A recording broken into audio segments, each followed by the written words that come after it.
why he's the best Shag for the moment. We're gonna see. Oh wait, the camera's right here. Hold on. We're look here. Oh, wait. Okay, there it is. All right. Is it a video or photo? It's a video. But we're good. We're here to see Matthew Lillard. And Ulrich. It's gonna be fun.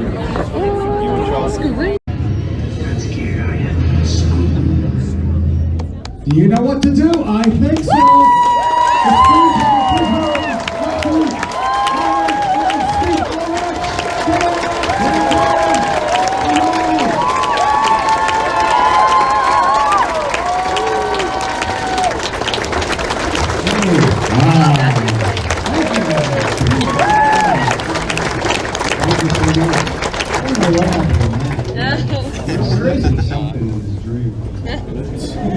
Is he laying down back there? I'm sorry about that. I shouldn't have done that. No, He's not there. Think he might be in the bathroom? I'll take any questions Matt related. So raise your hand. We'll come around with the microphone. Let's get this going. That one? How is everybody? It's a great crowd. Happy to see you. Hell yeah. First question. Were there different scripts with different killers, or was always that original script? I think the later ones might have had different killers in different versions. I never read the later ones, obviously. That makes it hard to read. But the one I initially got before I ever met with Wes was the same one we shot. So I mean, we were, as far as I know Matt was. Right, Matt? That's right. It's all right, Matt. It was always the same. I mean, we knew. You know, I've heard a lot of that though, where they didn't even let the killers know that they were the killers and blah blah blah. That's hard to act, in my opinion. So, yeah, we knew it all. Yeah, I didn't see any other versions. I had heard Scream 5 had like 7 different scripts, even going around Hollywood, just to keep that.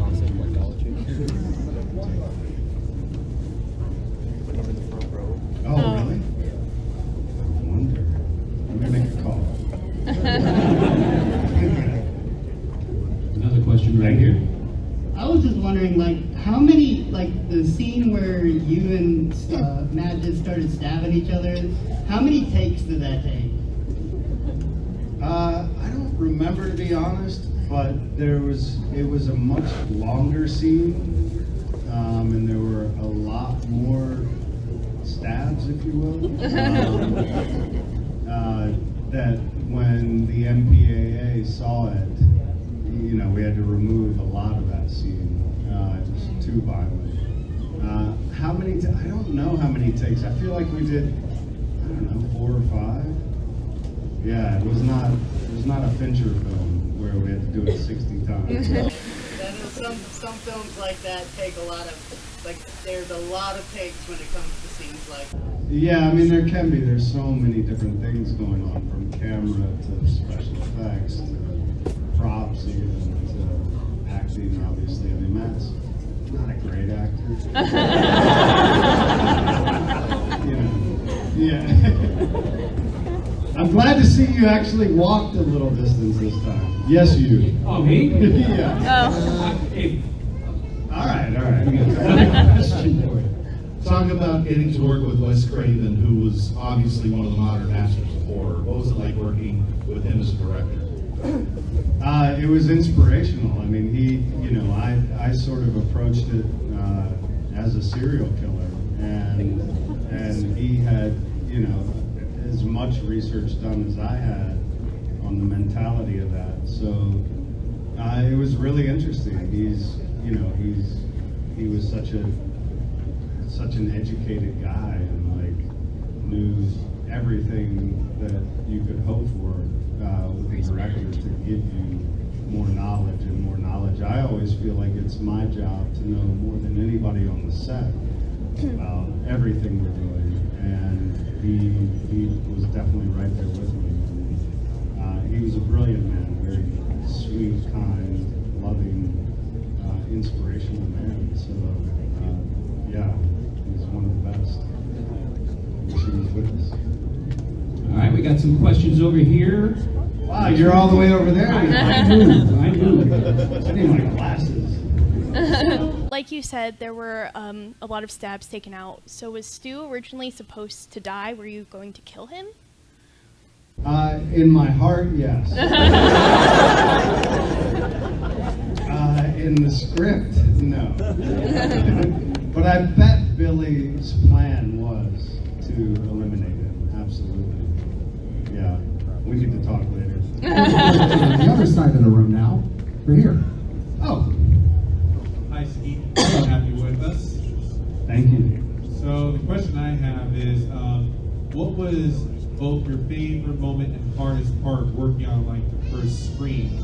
And what other movie experiences did you enjoy working on? And what lessons did you take away from both, including the screen? Wow. Sorry, go back. What was my Both favorite part and hardest part working on the screen. Oh man, those are usually the same thing. To me, like the humor was hard. Like just in the mindset I was in, like it was hard to think of it as funny. So, but there were certain times I was the setup man for Matt's humor, and so it took a little while to grasp. Oh, I'm leading to a punchline. I'm not like, salivating to stab this motherfucker. Some of those took a little while to figure out. And in terms of other films, I love what I do. It's the greatest job on the planet. Every day is different. Every day is exciting. And I learn something every day. Every day. So I don't know. At the Scream, I couldn't pinpoint. Oh yes, I learned that.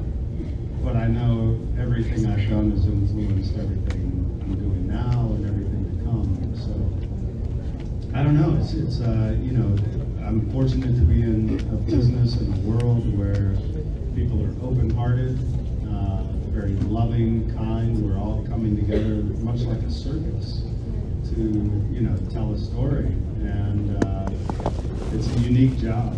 I love it. Back over to the other side. You had more to say. What were you going to say? I was just gonna we're a big family.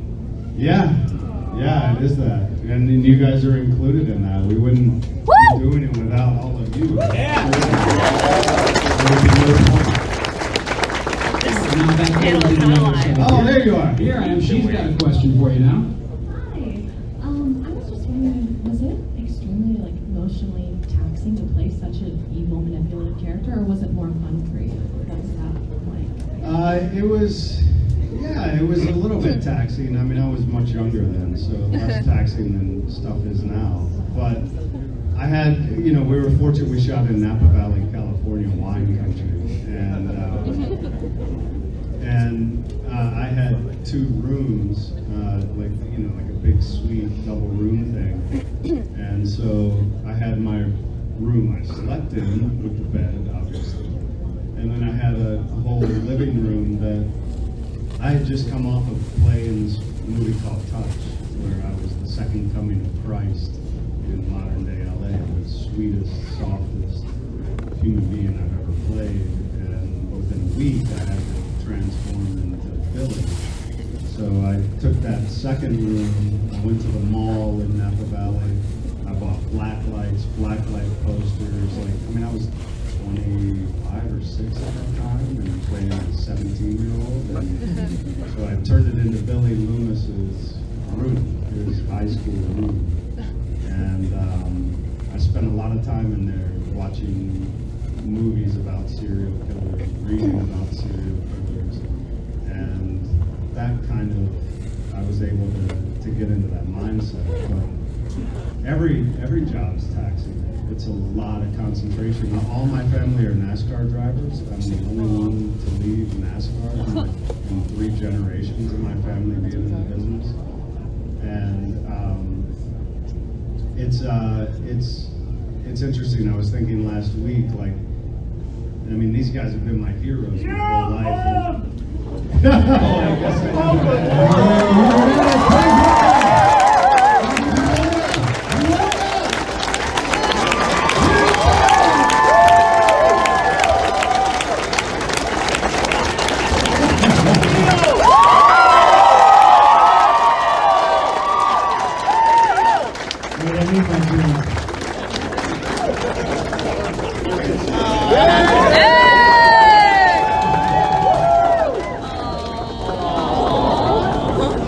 Oh wow, going through all the emotions. Matt Lillard, ladies and gentlemen.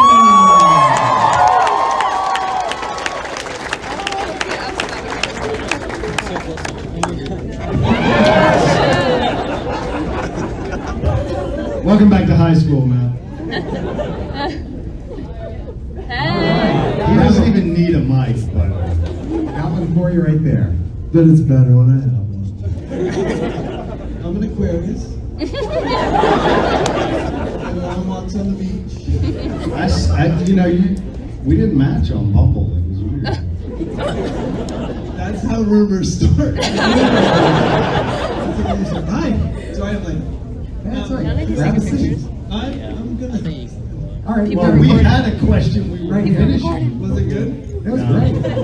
Was it about me? We move on. All right, here's the next question.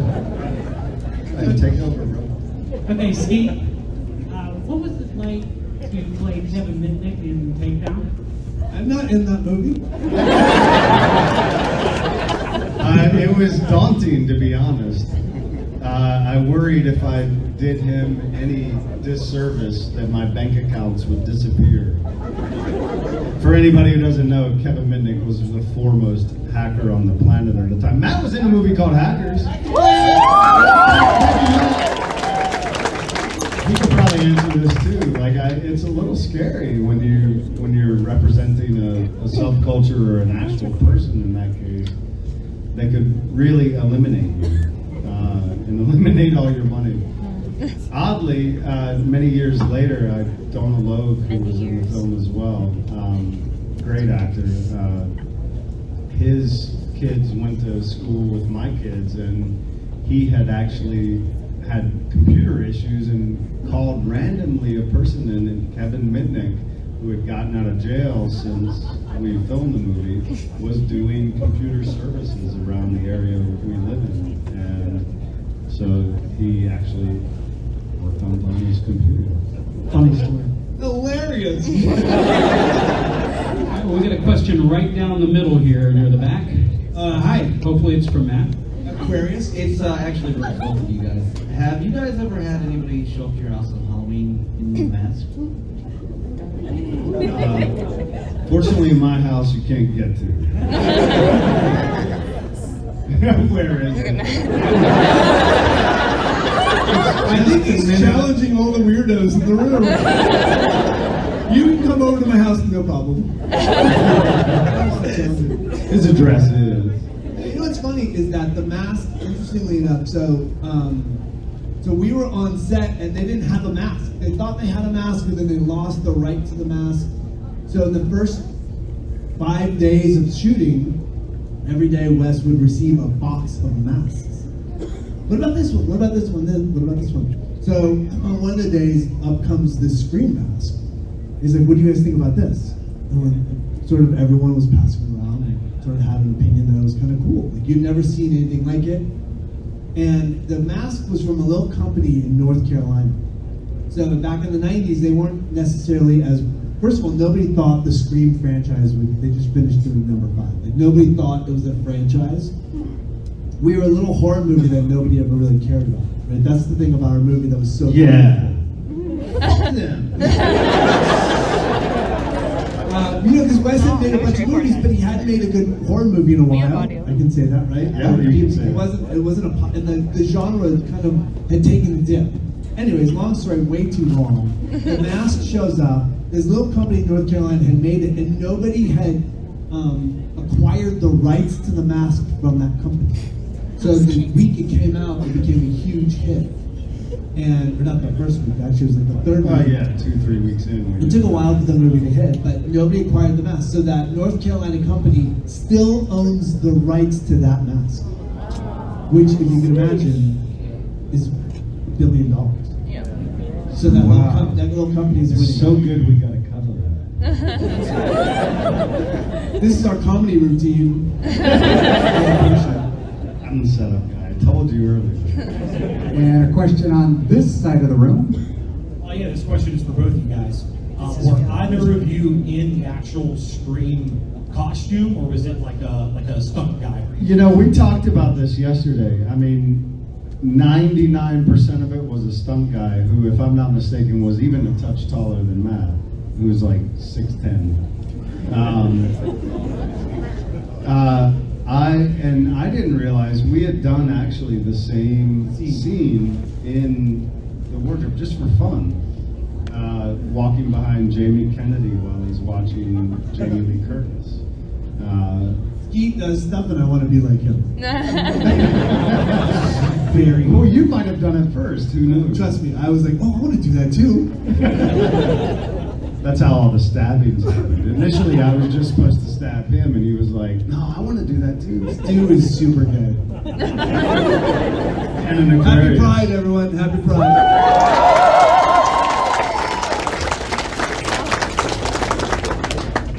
You have. It's not that was not that hard. I know. All right, another question right here. So this one's for Matt. Just Here's my little unicorn. Stand up, unicorn. Show the people what you're working with. I love his hair. Look at his hair. Is that not fire? Yeah. See the smoke? So working on movies like Scooby-Doo and other things with CGI, was it hard to work with characters that you couldn't see, or did they have humans play in the part? You couldn't see any character ever. It's really hard because there's nothing there. So acting is the transference of energy between two people. So if I say I love you and somebody says I love you back, like there's energy that happens. So if you're working with a dog that's not there, that's supposedly your best friend, that's the star of the movie, it's tough. It's one thing to run from a dinosaur, oh, I'm about to get eaten. It's another thing to be like, dude, I love you. Like you're fist fighting an animal that's not there. So it's hard. But it was super rewarding, and I liked it because you could do anything with full commitment and full energy, and they'll receive it in animation and like match you. So it was super exciting. I found it really rewarding at the end of the day. And you don't have to work with Skeet. He's so handsome. It's just I'm an Aquarius. You can't walk on set without feeling insecure. Yeah, right. Question back on this side of the room. Always that side. So the casting for the first movie was incredible. If anybody got taken out with anybody else, I don't think it would have worked as well as it did. Was there any time that you guys were sitting together while filming and realized, like, hey, we really have something special here for this one? Well, I don't think we thought about it, to be honest. I mean, maybe I could be wrong, but I mean, certainly I'll only speak for myself, but you get so caught up in the telling of the story, I most times forget people will actually even see it. So, I mean, if we sat and thought, oh, however many millions of people are going to be watching this, it'd be a bit paralyzing. So maybe it's a safety net. But no, I don't think we sat around and went, oh, wow, this is going to be amazing. I mean, we loved the story, but we were really kind of an independent film, even though Miramax was making it. You know, I don't think we had any, idea it would be what it was. And then we would be talking about it 25 years later. Nobody knew. I mean, it's a movie out of nowhere from a director that had a hit. And I remember being on the way we shot for like 3 weeks in sequence, where we ended up stabbing each other and all that. So we were on our way to work, and we would work 6 p.m. to 6 a.m. every night. So we could go like 5. I remember being in the back. We would then go home and go drink in David Arquette's room, which was the best part of the show. You're laughing, I'm not kidding, that was the best part of the show. Coming into the hotel, like people are going out to go do their tourist things in the day, and we're half bloody and like ready to party. Yeah. That's a joke. It wasn't until later in the morning. But I remember being on the way to work and laying in the back of a van and thinking, somebody asked the question, well, what are you doing next? And Courtney's like, I'm going back to do Friends. And Nav's like, I've got to go do Porky 5. And I had just done a pilot. And I'm like, oh, this movie's going to do nothing. I'm going to do this pilot. And this pilot's going to be this huge deal. Cut to the pilot, never got picked up. And this movie became a permanent success. So, you never know where things are going to land or lead. And all the things you think in your life are going to lead to something incredible. I find it usually doesn't. It's the thing you don't expect to be amazing that becomes amazing. These cons, for me, was an opportunity to come out and make money in between jobs. And I've actually, over the last 2 years, have grown to love these experiences. I think that the transaction between two people, when you can find like a little gay kid or somebody addicted to something and hug them and hold them and try to see them for what they are, there's a power in that transaction. And so for something that was about me feeding my kids has now become a really kind of powerful thing in my life. It's feeding all the kids. On the line this weekend, yes, I might. But I just want to say that, and you may not hear this enough, thank you for being here. Thank you for supporting these actors. Thank you for supporting us. Your money helps a lot of people get through their lives. It will surprise you. I worked 3 weeks on Scream. I was paid $5,000 a week. $5,000 a week is great if you work 5,000 every single week of the year. Yeah. But when you only work for 3 weeks and you don't work again for 7 months, and the government takes half, your agent takes a quarter, and your manager takes a quarter, before taxes, you're left with very little. So it's shocking. The visibility does not equal money. You think it does, and it doesn't. So a lot of people here are feeding their families on what you're doing. So again, humbly, thank you on behalf of everyone out there. Thank you for what you're doing. We have time for just 2 more questions. All right, we got one right over here by this wall on the side. Hi, I just want to say that the iconic scene where you guys stab each other makes me laugh to this day. My question is, did Skeet mean to hit you with the phone, or was that Really, I didn't. No, you know, the blood we lived in, like, was so sticky. I think I was intending to just throw it. And it's just no better. It's not in the script. Well, I was mad. Billy's a mad dude. But no, I was intending to throw it, and I didn't mean to hit him with it. But I'm glad I did.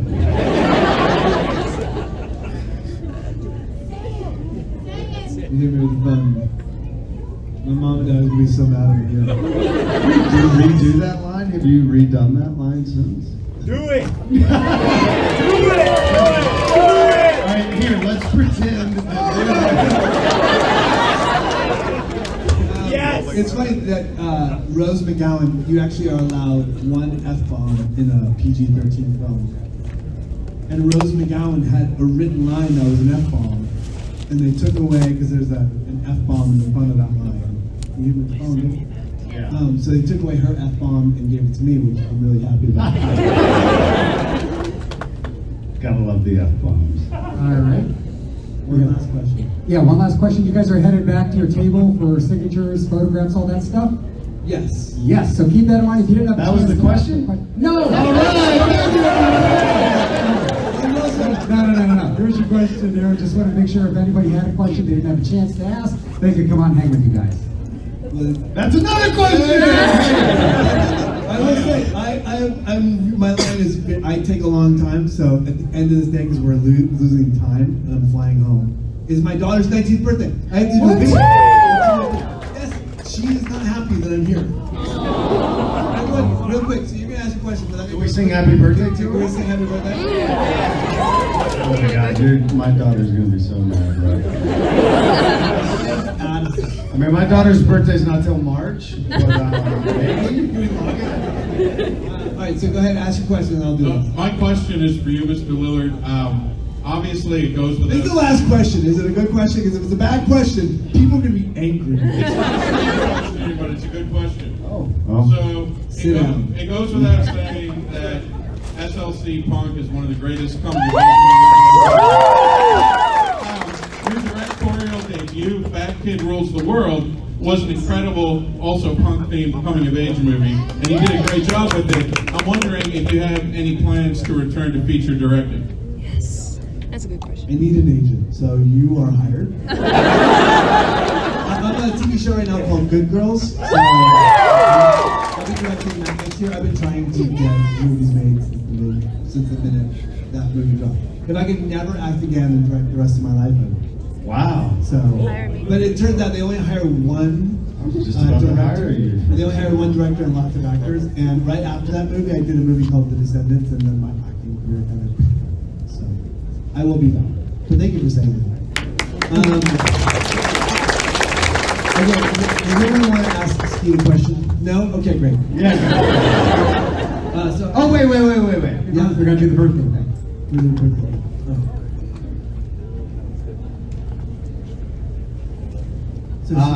Words of encouragement for the younger generation. I would say, to be honest, find what you love to do, no matter what that cost is. Find what you love to do that doesn't feel like work, that you wake up every day excited to do it, and your life will be much more blissful. So, you guys, thank you very much. Thank you for being here. Thank you. Yeah, thank you all. Thank you.